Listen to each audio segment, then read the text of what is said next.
ঘর থেকে বেরোয়েছিলাম 10:45-এ। তারপর আমরা কাহিলিপাড়া ঘুরলাম, জিএচ রোড ঘুরলাম, পল্টন বাজার ঘুরলাম, আর আমরা পাহাড়ও ঘুরেছি। তারপরে আমরা অপ্সরা সিনেমা হলের উল্টা দিকে আমার দিদন থাকে, ওখানে গাড়ি পার্ক করলাম, তারপরে হাঁটা দিলাম, তারপরে রিক্সা নিলাম, আর এখন আমরা আরেকবার হাঁটা। মাই গড, কি এনিওয়েজ, হ্যাঁ এনিওয়েজ আমরা একটু সময়, ও দেখো দেখো দেখো দেখো,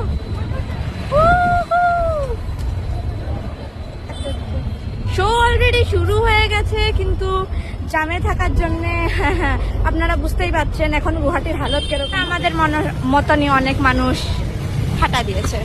আর এট লাস্ট আমরা এখানে পৌঁছে গেছি। এখানে অনেক ভিড়, আমাকে জলদি জলদি কথা বলতে লাগছে, কারণ কি আমরা জানি না আরেকটা কখন আসবে।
Oh my God!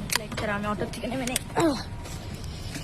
আমি একটা জিনিস আপনাদের অনেক ভালো করে বলে দিচ্ছি, আপনারা যদি এর শো দেখতে একটা ছোট বাচ্চা বা একটা বয়স্ক মহিলা বা একটা বয়স্ক লোকের সাথে যান, তাহলে একদম যাবেন। লাইক লিটারালি, সিরিয়াসলি একদম কুম্ভ মেলার মতন জাম হয়েছে। চলো আমরা ভালোই সব দেখে আসলাম। অ্যান্ড ডু নট ওয়ারি, আপনারা যদি লাইক বয়স্ক হন বা অনেক ছোট হন, যাওয়ার জন্য দুনিয়াতে অনেক নিউজ রিপোর্টার্স, ইনফ্লুয়েন্সার্স আর মিডিয়া আছে, আপনারা ঘরে বসে আরামসে সব দেখতে পারেন। So that's all for today, see you next time.